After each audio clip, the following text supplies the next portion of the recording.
அனைவருக்கும் வணக்கம் மக்களே. இந்த ஒரு வீடியோவில் நம்ம எதை பற்றி பார்க்க போகிறோம் அப்படின்னா, எல்லாருமே ஃபோட்டோலே தம்ப்நெயிலே டைட்டில்லையே பார்த்துருப்பீங்க மக்களே. ஆமாங்க, இந்த 2025 26ஆம் ஆண்டிற்கான நிறைய அரசு தரப்புலேருந்து ஸ்கீம் அப்டேட்களை வெளியிட்டே வராங்க. அந்த வரிசையில் பார்க்கும்போது இந்த 2025 26ஆம் ஆண்டிற்கான நகைக்கடன் தள்ளுபடி பற்றின ஒரு முக்கியமான ஸ்கீம் அப்டேட் வெளியிட்டிருக்காங்க. அதாவது யாரெல்லாம் 2021க்கு அப்புறம் சரிங்களா நகைக்கடன் 5 சவரனுக்குள்ள யாரெல்லாம் நகைக்கடன் வச்சிருக்கீங்களோ, பேங்க்ல வங்கிகள் கூட்டுறவு வங்கிகளாக இருந்தாலும் சரி, இல்லை தனியார் வங்கிகளாக இருந்தாலும் சரி, இல்லை கிராமப்புற வங்கிகளாக இருந்தாலும் எந்த வங்கிகளாக இருந்தாலும் சரி சரிங்களா 5 பவுனுக்குள்ள இருக்கக்கூடிய நகைக்கடன்களுக்கும் 40 கிராமுக்குள்ள இருக்கக்கூடிய நகைக்கடன்களுக்கும் முழுமையாகவே தள்ளுபடி செய்ய போறதாகவும் தகவல் ஒரு ஸ்கீம் அப்டேட்டை வெளியிட்டிருக்காங்க. சரிங்களா, இந்த தள்ளுபடி தொகையாக தள்ளுபடி செய்வதற்கு கிட்டத்தட்ட 6000 கோடி ரூபாய் ஒதுக்கீடு செஞ்சிருக்கிறாங்க. இந்த 6000 கோடி ரூபாயும் பயன்பெறக்கூடிய விவசாயிகள், ஏழை எளிய மக்கள் யார் யாரு, ஸோ அதை பற்றின அப்டேட் தெளிவாக பார்க்க போகிறோம். அது மட்டும் இல்லாமல் இந்த நகைக்கடன் தள்ளுபடி பெறுவதற்கு தகுதி உள்ள நபர்கள் சரிங்களா யார் யாரு, அதற்கான அவங்களுடைய பெயர் பட்டியலும், தகுதி இல்லாதவங்க அதாவது நகைக்கடன் பெற தகுதி இல்லாதவங்க பெயர் பட்டியலும் இந்த வீடியோவிலே தெளிவாக கொடுத்துருக்குறாங்க. தெளிவாக துல்லியமாகவே பார்க்கலாங்க. சரிங்களா, ஸோ தொடர்ந்து நம்ம வீடியோவை பார்த்து தெரிஞ்சுக்கிறதுக்கு முன்னாடி நமது கவர்மெண்ட் ஜாப் டெய்லி அப்டேட் சேனலுக்கு இப்போ தான் நீங்கள் ஃபர்ஸ்ட் டைமாக முதல் முறையாக நமது சேனலை பார்க்குறீங்க, நமது வீடியோவை பார்க்குறீங்க அப்படின்னா மறக்காமல் சப்ஸ்கிரைப் பண்ணிவிட்டு பக்கத்தில் இருக்க பெல் பட்டனை கிளிக் பண்ணி ஆல் என்ற ஆப்ஷனில் போட்டு வச்சுக்கோங்க.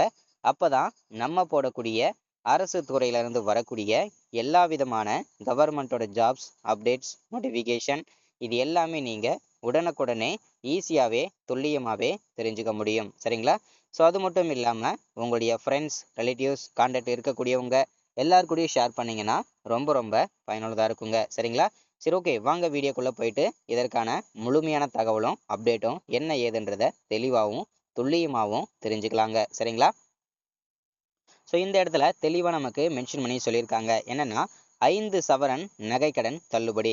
தகுதி உள்ளோர் யார், தகுதியற்றோர் யார் தயாரிக்க ஒரு குழுவே அமைச்சிருக்கிறதாகவும் சொல்லியிருக்காங்க. அதாவது கூட்டுறவு வங்கிகளில் 5 சவரன் வரைக்கான நகைக்கடன் தள்ளுபடி பெற தகுதியுள்ள நபர்களின் பட்டியலை தயாரிக்கும் பணிக்கு துணை பதிவாளர் தலைமையில் ஒரு குழுவே அமைச்சிருக்கிறதாகவும் சொல்லியிருக்காங்க. சரிங்களா, ஸோ நம்ம முதல்ல பார்க்க போகிறது என்னென்னா, யாரெல்லாம் அரசாணைப்படி நகைக்கடன் தள்ளுபடி பெறுவதற்கு தகுதி உள்ளவங்க அவங்களுடைய பெயர் பட்டியலும் அதற்கான காரணமும் சரிங்களா, தகுதி உள்ளவங்க யாரு, அதற்கான காரணம் என்ன, அதற்கான விளக்கம் என்ன, அவங்க பெயர் பட்டியல் எல்லாமே பார்க்க போகிறோம். சரிங்களா, ஸோ இங்கே தெளிவாக கொடுத்துருக்காங்க பாருங்க. தமிழக அரசால் வழங்கப்பட்டுள்ள குடும்ப அட்டையில் வழங்கப்பட்டுள்ள ஒன்று அல்லது ஒன்றுக்கு மேற்பட்ட குடும்ப உறுப்பினர்கள் ஒன்று அல்லது ஒன்றுக்கு மேற்பட்ட கூட்டுறவு நிறுவனங்களில் ஒன்று அல்லது ஒன்றுக்கு மேற்பட்ட பொது நகைக்கடன்கள் பெற்றிருந்து அவர்களின் மொத்த நகைக்கடன்களின் மொத்த எடை 40 கிராம் வரை அதாவது 5 பவுன் வரை இருந்தால் இதர தகுதிகளுக்குட்பட்டு அவர்களின் நகைக்கடன் தள்ளுபடி செய்யப்படும் அப்படின்றத தெளிவாகவும் துல்லியமாகவும் மென்ஷன் பண்றாங்க. சரிங்களா, ஸோ அதற்கான விளக்கமும் சொல்லியிருக்காங்க பாருங்க. தமிழக அரசால் வழங்கப்பட்ட குடும்ப அட்டை ஆதார் எண் விவரங்களை சரியாக அளித்தவர்களுக்கு இந்த நகைக்கடன் தள்ளுபடி பெற தகுதி உள்ளவர்கள் அப்படின்னு சொல்றாங்க. அதே போல மறுவாழ்வு முகாம்களில் வசிக்கக்கூடிய இலங்கை தமிழர்களுக்கும் இந்த நகைக்கடன் தள்ளுபடி வழங்கப்படும் அப்படின்றதையும் தெளிவாக மென்ஷன் பண்றாங்க. சரிங்களா, ஸோ அடுத்ததாக தமிழக அரசின் குடும்ப ஓய்வூதியதாரர்கள், ஸோ அவங்களுக்குமே இந்த நகைக்கடன் தள்ளுபடி பெற தகுதி உள்ளவங்க அப்படின்றதையும் மென்ஷன் பண்ணுறாங்க. சரிங்களா, ஸோ அடுத்ததான் பார்த்தீங்கன்னாக்க தற்போது வரை சரிங்களா செல்லுபடியாகக்கூடிய ரேஷன் அட்டை வச்சிருக்கக்கூடிய அனைத்து குடும்ப அட்டைதாரர்களுக்குமே இந்த தள்ளுபடி பெற தகுதி உள்ளவங்க அப்படின்றதையும் மென்ஷன் பண்ணியிருக்காங்க. சரிங்களா, ஸோ இப்போ நம்ம தகுதி உள்ளவங்க நகைக்கடன் தள்ளுபடி பெறுவதற்கு தகுதி உள்ளவங்க யார் யார் பார்த்தாச்சு. ஸோ அதற்கான காரணமும் விளக்கமும் பார்த்தாச்சு. ஸோ இப்போ நகைக்கடன் தள்ளுபடி பெற தகுதி இல்லாதவங்க யார் யார், அதற்கான காரணமும் விளக்கமும் தெளிவாக பார்க்கலாங்க. சரிங்களா, தமிழக அரசால் வழங்கப்பட்டுள்ள குடும்ப அட்டையில் வழங்கப்பட்டுள்ள ஒன்று அல்லது ஒன்றுக்கு மேற்பட்ட குடும்ப உறுப்பினர்கள் ஒன்று அல்லது ஒன்றுக்கு மேற்பட்ட கூட்டுறவு நிறுவனங்களில் ஒன்று அல்லது ஒன்றுக்கு மேற்பட்ட பொது நகைக்கடன்கள் பெற்றிருந்து அவர்களின் மொத்த நகைக்கடன்களின் மொத்த எடை 40 கிராமுக்கு மேல், அதாவது 5 பவுனுக்கு மேல் இருக்கக்கூடிய இருந்தால் அவர்களுக்கு தள்ளுபடி செய்யப்பட மாட்டாது அப்படின்னு சொல்றாங்க. ஸோ அதற்கான தெளிவான விளக்கமும் தெளிவா இருக்கு பாருங்க. குடும்ப அட்டை எண்ணை வழங்காதவர்கள் மற்றும் தவறாக வழங்கியவர்களுக்கு நகைக்கடன் தள்ளுபடி செய்யப்படாது அப்படின்னு சொல்றாங்க. அடுத்ததா, ஆதார் எண்ணை வழங்காதவர்கள் மற்றும் தவறாக வழங்கியவர்களுக்கு தள்ளுபடி கிடையாது அப்படின்னு சொல்றாங்க. அடுத்ததா, கூட்டுறவு சங்கங்களில் பணியாற்றும் ஊழியர்கள் மற்றும் அவர் தம் குடும்பத்தினர், கூட்டுறவு சங்கங்களில் உள்ள நிர்வாக குழு உறுப்பினர்கள் மற்றும் அவர் தம் குடும்பத்தினருக்கும் நகைக்கடன் தள்ளுபடி கிடையாது அப்படின்னு சொல்றாங்க. அடுத்ததா, அனைத்து அரசு ஊழியர்கள் மற்றும் அவர் தம் குடும்பத்தினருக்கு நகைக்கடன் தள்ளுபடி கிடையாதுன்னு சொல்றாங்க. அதே போல குடும்ப அட்டை சரிங்களா வைத்துள்ள அனைவருக்குமே தள்ளுபடி கிடைக்கும் அப்படின்னு சொல்றாங்க. எந்த பொருளும் வேண்டாத குடும்ப அட்டையினருக்கு நகைக்கடன் தள்ளுபடி கிடைக்காது.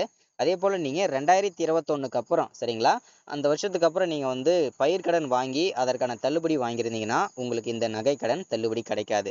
ரெண்டுல ஏதாச்சும் ஒண்ணுதான் தள்ளுபடி கிடைக்கும்.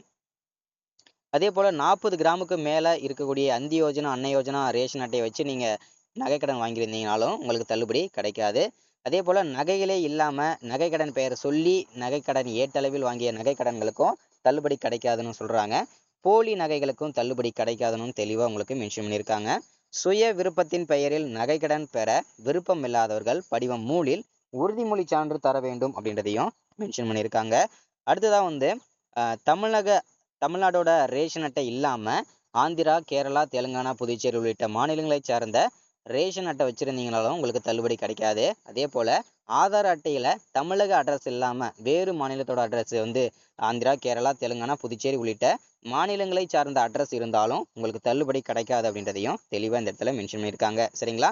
ஸோ இன்னைக்கான கவர்மெண்டோட ஸ்கீம் அப்டேட் இதுதாங்க. வரக்கூடிய 10ஆம் தேதிக்கு அப்புறம் சரிங்களா, நீங்க எந்த வங்கிகளில் வச்சிருந்தாலும் சரி 5 பவுனுக்குள்ள சரிங்களா, யாரெல்லாம் நகைக்கடன் வச்சிருக்கீங்களோ உங்களுக்கு தள்ளுபடி நிச்சயம் கட்டாயம் வழங்கப்படும் அப்படின்னு சொல்றாங்க. அதுக்கப்புறம் உங்களுடைய நகைகளை நீங்க எந்த விதமான காசும் இல்லாம கட்டாமலே நீங்க உங்களுடைய நகைகளை மீட்டு எடுத்துக்கலாங்க. சரிங்களா? ஸோ இன்னைக்கான ஸ்கீம் அப்டேட் இதுதான். மறக்காம சப்ஸ்கிரைப் பண்ணுங்க, லைக் பண்ணுங்க, ஷேர் பண்ணுங்க. அடுத்து ஒரு முக்கியமான அரசு வேலையிட அரசு ஸ்கீம் அப்டேட்ல சந்திக்கலாம். தேங்க்யூ.